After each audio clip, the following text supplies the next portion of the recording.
Test. 1, 2. Est. Origine. Entre parenthèses, Christian se lève et vient au micro, fermez la parenthèse. Origine du mot.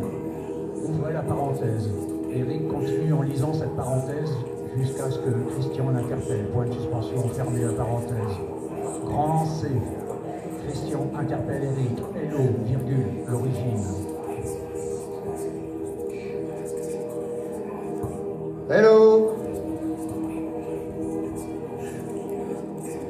L'origine.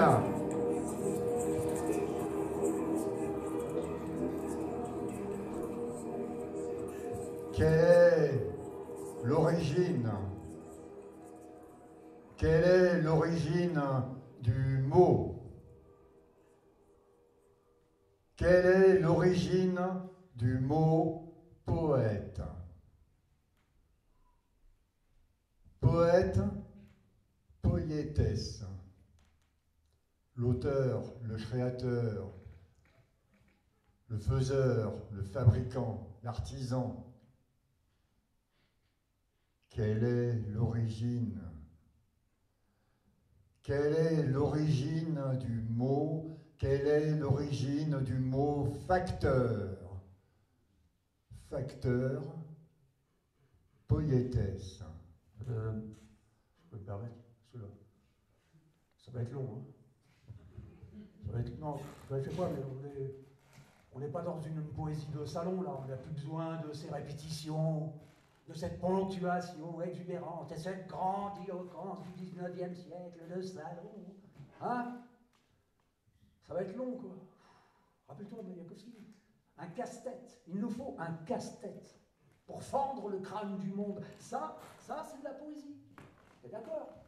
De rue, de combative, c'est pas du salon, mais poésie quand même. Fais un effort. Oh, je vous préviens. Merci. J'emploie le mot poète au sens large, désignant tout artiste dont l'ambition et le but sont de créer par une œuvre esthétique faite de ses propres moyens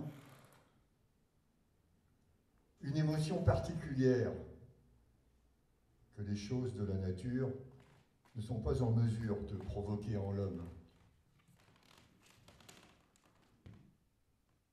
En effet, si les spectacles de la nature étaient en mesure de vous procurer cette émotion-là, vous n'iriez pas au musée, vous n'iriez pas au théâtre, vous n'iriez pas au concert, vous ne liriez pas de livres. Vous resteriez où et comme vous êtes dans la vie, dans la nature. Ce que vous venez chercher au théâtre, au concert, au musée, dans les livres, c'est une émotion que vous ne pouvez trouver que là. Pas une de ces émotions agréables ou pénibles que vous dispense la vie. Une émotion que l'art seul peut vous donner.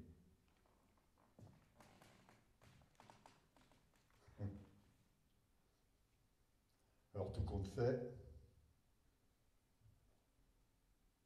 nous n'avons que la poésie à opposer à la pauvreté de l'évidence.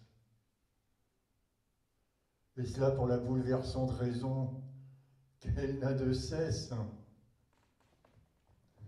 de manifester scandaleusement la richesse, la subtilité, la justesse des moyens qui justifient la fin, contre la brutalité d'un monde où la fin justifie les moyens. On s'en souviendra de cette planète.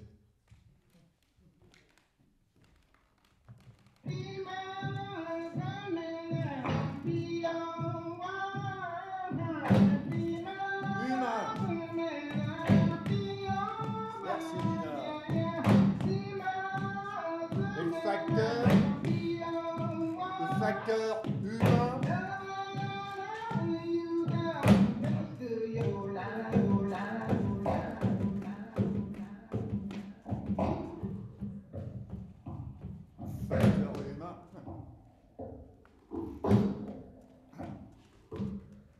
matériel humain.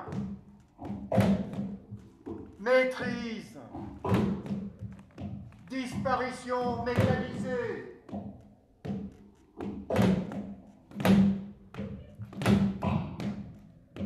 Rouage naïf.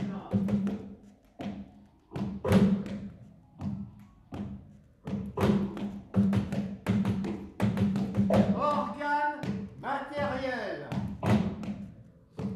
Pas de l'humain. Facteur humain. Morale matériel. Esprit, corps. Technique, humain. Homme, machine. Machine, ouvrier. Machine, homme.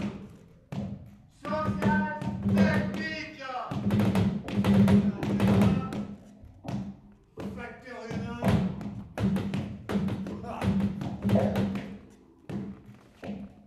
Organisation, rapport personnel. Objectif technique, objectif humain. Problèmes techniques, problèmes sociaux. Facteur individuel, organisme social.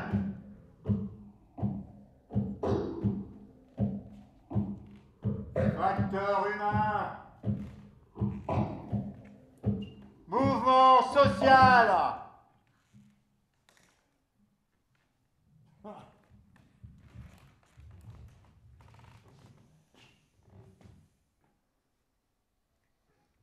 S'industrialise. S'algorithmise.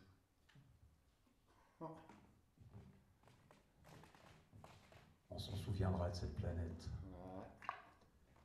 Comme on se souviendra des mots moralistes, des pouvoirs immoraux, qui s'indignent des mots révoltes et rages pour mieux ignorer les mots désespoir. On se souviendra des mots politiquement corrects, qui vivent aisément et dignement des mots mensonges. Comme on se souviendra des mots barbares qui torturent les mots d'espoir et de ces mots de guerre qui effacent en un tour de mots des années de mots de paix. Avec la complicité évidemment des mots simplistes qui prétendent dire haut et fort les mots qui se pensent tout bas. On s'en souviendra, oui, mais comme on se souviendra peut-être aussi des mots humblement simples qui participent à la complexité des mots vrais. Mais ça, c'est pour une autre histoire. Parce que les mots présents s'appauvrissent. Non, non. S'obscurcissent.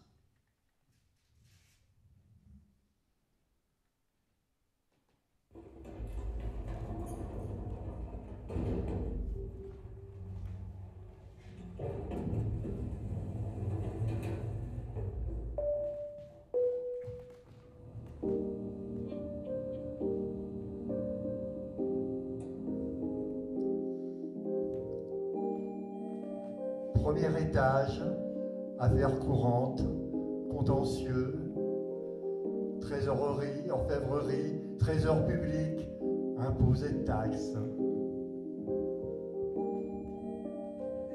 Liquidation, solde de tout compte, famille royale.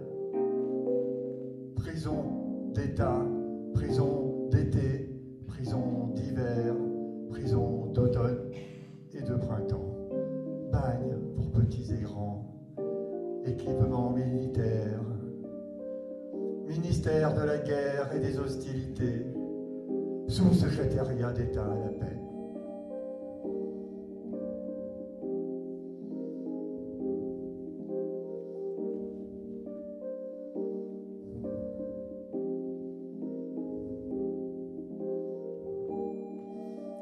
Gendarmerie, lavatorie, manu militari. Grandes imprimeries royales.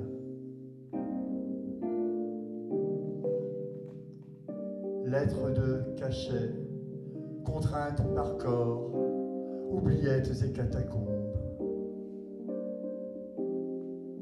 parapluie et casse-tête, ombrelles et parapluies, casino, tir aux pigeons, musée de l'armée, jardin des plantes, galerie des ancêtres,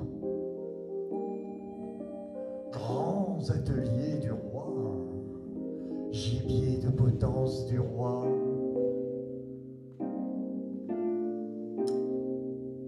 salon de coiffure du roi, pédicure du roi, bain de vapeur du roi,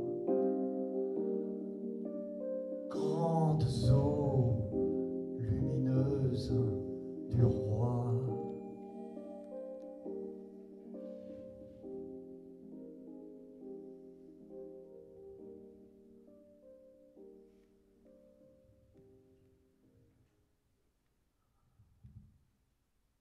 Si l'ascenseur tombe en panne, tu reviens aux escaliers. Si t'es pas coincé dans la cabine, si t'es pas coincé dans la toile, tu reviens en mémoire. Si Internet tombe en panne, si Internet tombe en panne, tu reviens en mémoire. Si t'es pas coincé dans la toile, si la stupidité artificielle tombe en panne, tu reviens à la maison. Si t'es pas coincé dans l'artificiel, si t'es pas coincé dans le tout électrique, tu reviens à la réalité. Si l'approvisionnement énergétique tombe en panne, si l'approvisionnement énergétique tombe en panne, tu reviens à la réalité. Si t'es pas coincé dans le tout électrique, si le libéralisme tombe en panne, tu reviens à la solidarité. Si t'es pas coincé dans la compétition,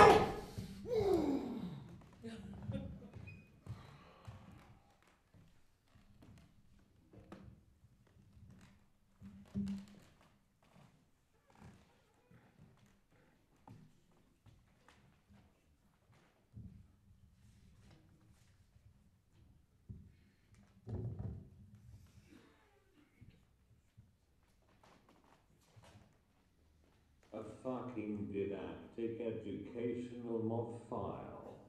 How not to be seen. A fucking didactic. Un putain de mode d'emploi, quoi. Leçon 1. Comment rendre un objet invisible pour une caméra? Il en existe 4 façons. Le cacher,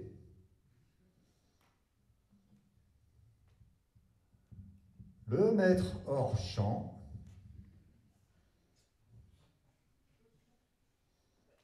le faire disparaître. Leçon 4. Comment devenir invisible en disparaissant? Il existe 13 façons de devenir invisible en disparaissant. Vivre dans une communauté fermée. Vivre dans une zone militaire. Être à l'aéroport, à l'usine ou au musée. Avoir un sac à main anti-paparazzi. Être équipé d'une cape d'invisibilité. Être un super-héros. Être une femme de plus de 50 ans. Surfer sur le dark web. Être un pixel mort. Être un signal Wi-Fi se déplaçant à travers des corps humains. Être un sans-papier ou pauvre. Être un spam capturé par un filtre. Être une personne disparue en tant qu'ennemi de l'État, éliminée, liquidée, puis dissimulée.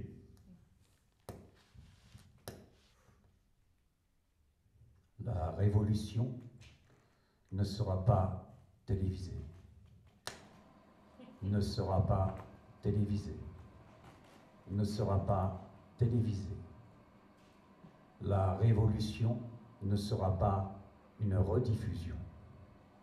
Elle sera en direct. La révolution ne reviendra pas de suite après la lessive qui lave plus blanc, après le petit vin blanc. Vous n'aurez pas à vous occuper de la colombe dans votre chambre, du tigre dans votre moteur ou du géant dans votre cuvette des toilettes. La révolution ne passera pas mieux avec un coca. Elle ne combattra pas les microbes pouvant donner mauvaise haleine. La révolution vous mettra aux commandes. Elle ne sera pas télévisée, ne sera pas réseau socialisé, ne sera pas méta-universée. Elle se fera en direct.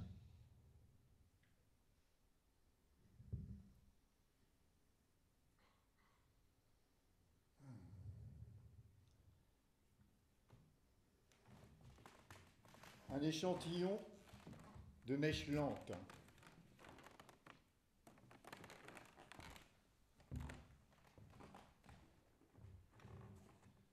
Et si vous possédez du sucre,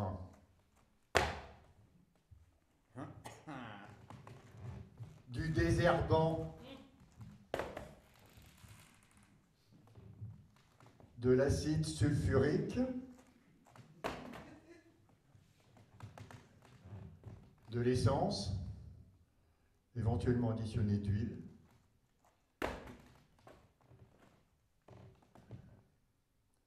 vous voilà en mesure de confectionner chez vous tranquillement, à peu de frais, une ou plusieurs grenades incendiaires artisanales.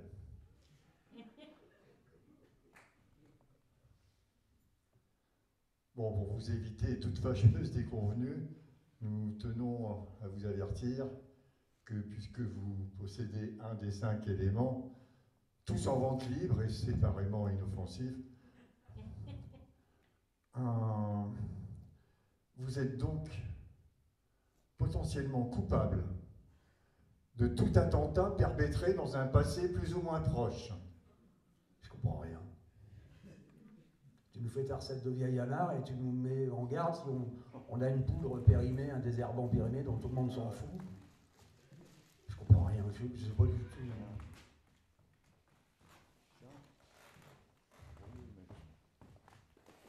Vendredi, ah bah ouais, c'est de l'archéologie là. Vendredi 12 août 1983.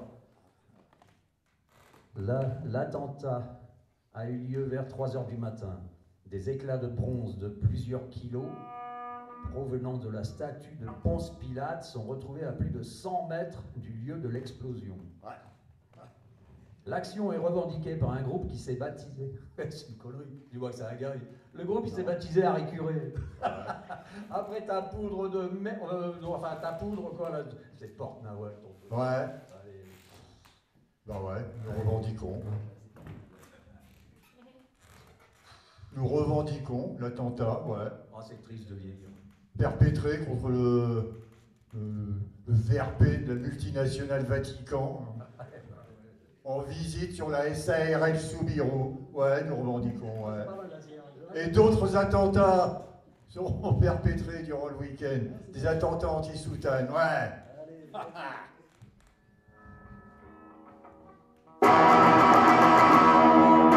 Allez là, Jacta Est!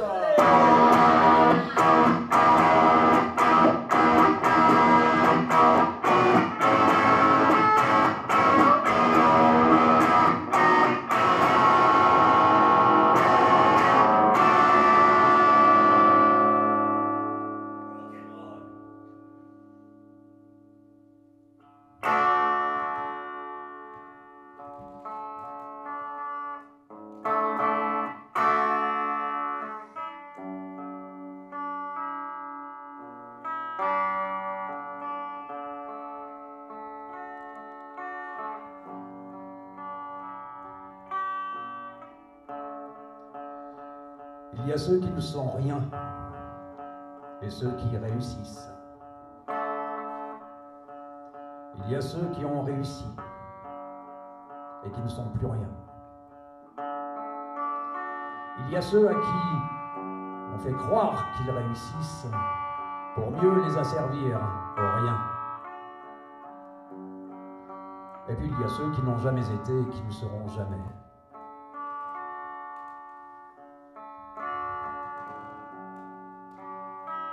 Il y a ceux qui ne sont rien et qui s'en foutent. On les envie. On les envie. Il y a ceux qui ne sont rien mais qui continuent à rêver. Eux aussi, on les envie. On les envie. Mais il y a ceux qui sont fatigués d'être rien. Il y a ceux qui sont fatigués de réussir avec la peur de n'être rien. Il y a ceux qui sont fatigués que rien n'arrive. Et il y a ceux qui sont fatigués que tout arrive et que seul subsiste le rien.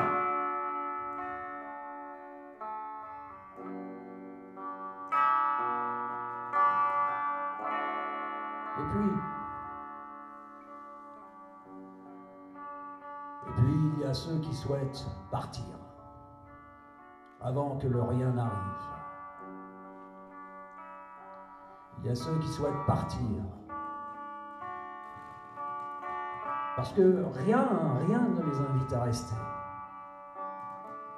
Et il y a ceux qui, même avec un costume pour traverser la rue, ne trouvent rien, alors fatigués d'être considérés nuisibles puisque rien. Eh bien, ils acceptent l'invitation ultime du plus rien.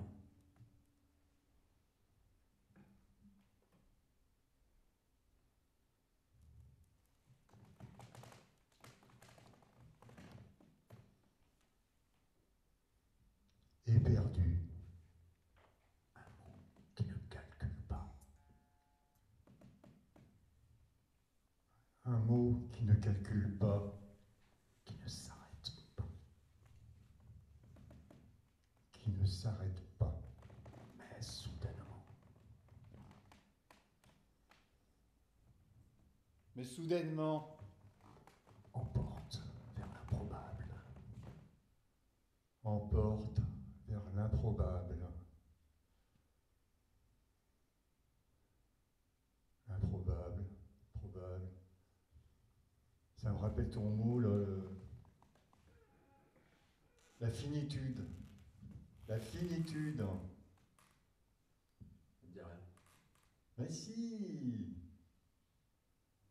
Allez, la finitude. Mon cousin, Voilà. mon cousin anthropo. Oui, j'adore mon cousin anthropo. Effectivement, d'après les anthropologues et mon cousin, la naissance du langage a créé une névrose chez l'espèce animale homme. C'est celle de l'avenir.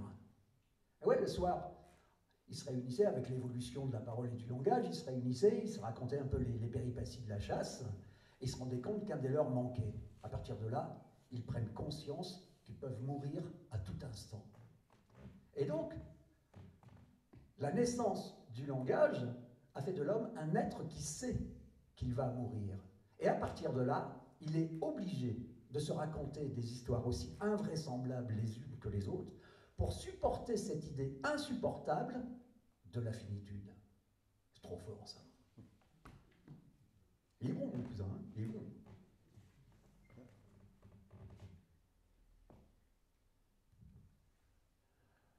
Avant d'arriver, de parvenir à parler comme ça, il faut encore qu'il soit capable d'articuler des mots, ton homme des anciens temps, là. Et pour passer du stade du grognement à l'articulation, il s'est passé un truc, c'est qu'il y a au sommet de la colonne vertébrale, à la base du crâne, un os qui se ramollit. C'est grâce au ramollissement de l'os sphénoïde, un os magnifique en forme de papillon, quand il se ramollit, cet os, eh bien, il permet à l'être humain de passer à la verticale, de dégager en même temps les mâchoires, les larynx et tout, pour enfin articuler des mots et quelques temps plus tard raconter tes histoires. Et ça y est, je comprends tout maintenant, mais tu m'éclaires. Vu le propos de certains, il y en a, l'os il est resté coincé quand même. Hein, tu vois. Mais ça y est, je comprends tout. C'est trop génial. Et tu sais, mon cousin, lui en 5 phrases, il t'explique tout. Hein. Il commence toujours comme ça. Hier, l'homo habilis donne naissance à la connaissance. Puis, l'homo sapiens dessine le langage et crée la parole. Très, très, très rapidement, l'homo politis, il arrive, il découvre les mots du pouvoir et qu'est-ce qu'il fait? Ah, il s'en empare, évidemment. Et donc, l'homo communicatis, qui suit toujours sur son ombre, badigeonne la parole et barbouille la pensée, aisé donc pour l'homo ecclesiastis de coloniser la lumière des mots pour pacifier toute pensée.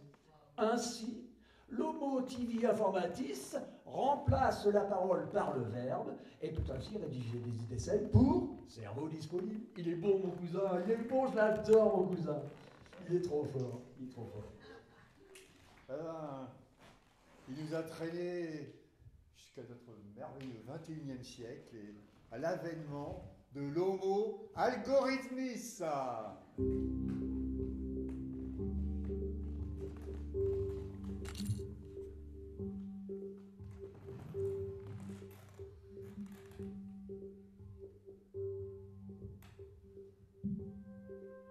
Votre pensée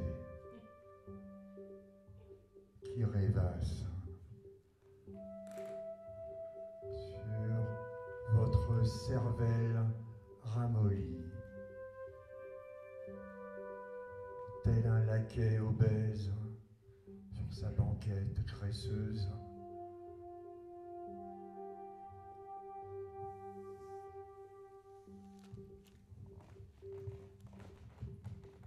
Je m'en vais l'agacer d'une loque de mon cœur sanguinolent et me repaître à vous persifler, insolent, caustique.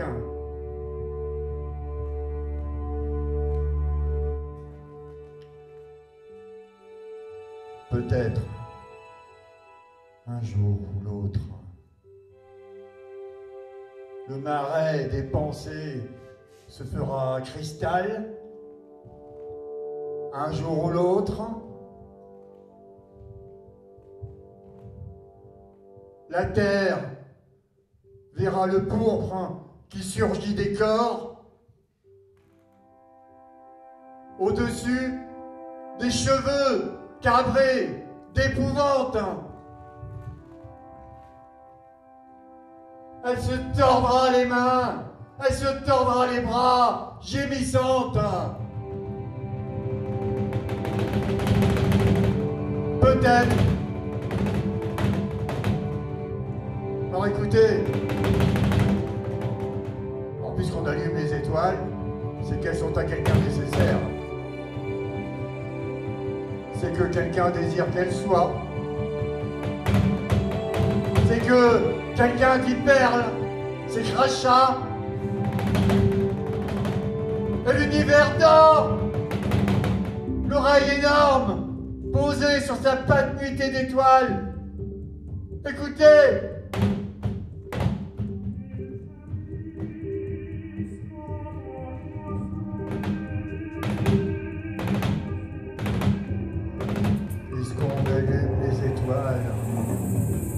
C'est qu'elles sont à quelqu'un nécessaire. C'est qu'il est indispensable que tous les soirs, au-dessus des toits,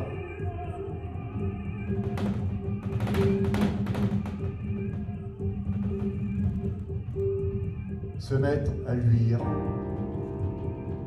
seul. Au moins une étoile.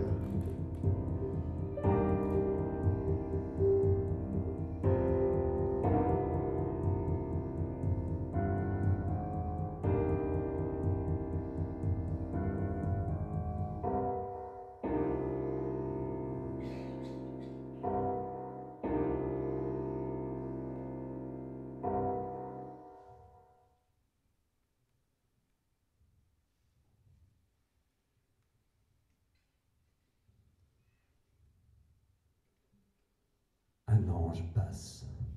Qu'on l'attrape et qu'on l'encule. C'est Cocteau qui l'aurait dit. Il semble que le même ange repasse.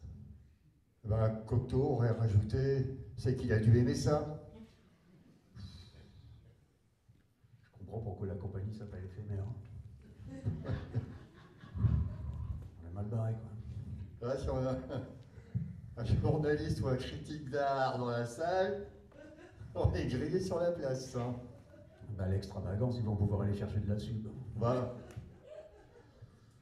Mais T'inquiète, t'inquiète, Cyril, on a préparé un droit de réponse. Et puis c'est pas nous, hein. Nous, on est responsables mais pas coupables. C'est René Magritte qui a écrit un droit de réponse. L'archéologue, il pourra nous dire la date, mais moi je ne l'ai pas. Donc je vous dis, le droit de réponse de monsieur Magritte lui-même. Cher monsieur, la bêtise est un spectacle fort affligeant, mais la colère d'un imbécile a quelque chose de réconfortant. Aussi, je tiens à vous remercier pour les quelques lignes que vous allez nous consacrer. Tout le monde m'assure que vous n'êtes qu'une vieille pompe merde et que vous ne méritez pas la moindre attention. Il va sans dire que je n'en crois absolument rien et vous prie de croire, cher monsieur, en mes sentiments les meilleurs. Signé René Magritte. Et on a besoin d'eux. On a besoin de ces humains. C'est de l'humain dont on a besoin. Cette liberté de l'humain. Ceci est un droit de réponse. C'est bien de parler de l'humain. Ceci n'est pas du pipeau. De l'humain, de l'humain, de l'humain, de l'humain. Où sont-ils? Où sont-ils?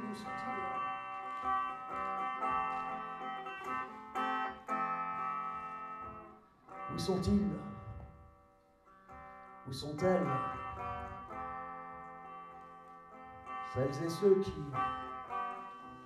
et ceux que l'on méprise en temps de paix, parce que leurs mots anticipent le chaos. Mais que l'on cite comme ça, juste le temps d'une guerre. Où sont-ils? Où sont-elles? Où sont-ils?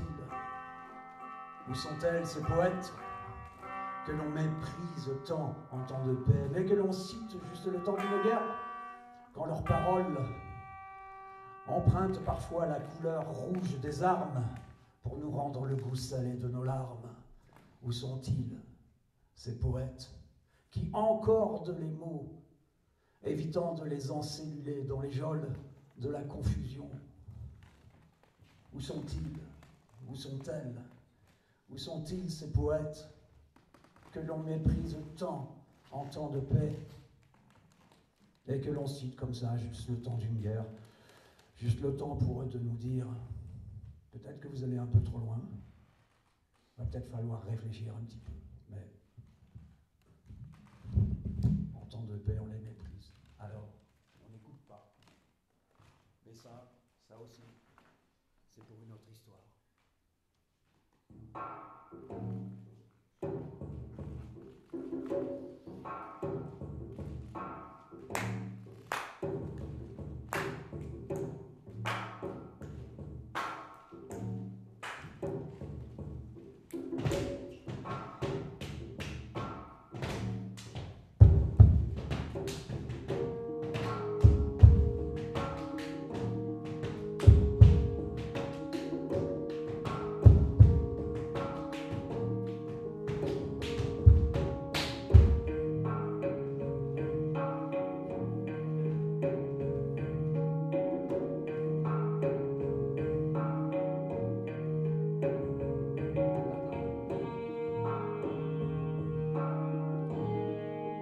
lucidité, virtualité réelle, émerveillement, beauté d'aéroport, forêt mentale.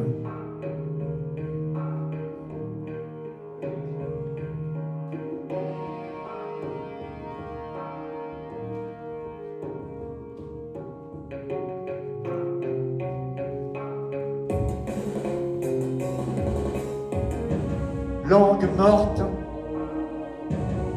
corps mort, ivre mort, lettre morte, main morte.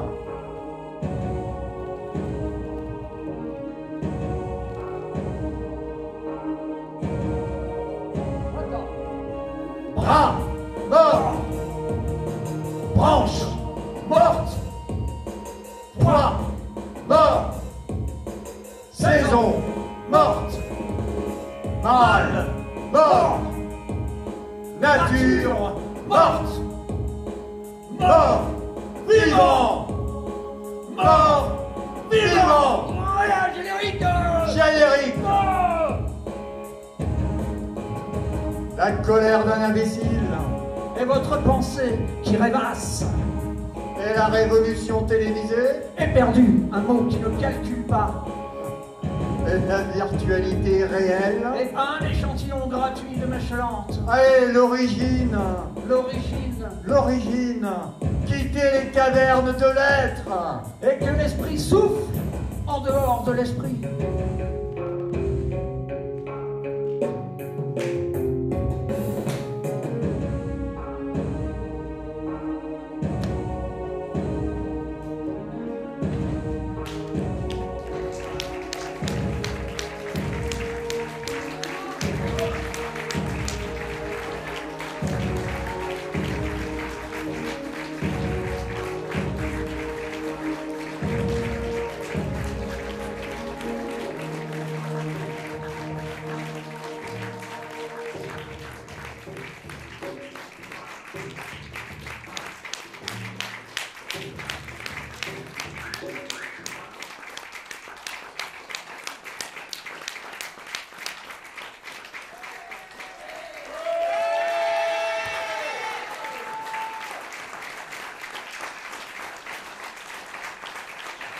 Merci.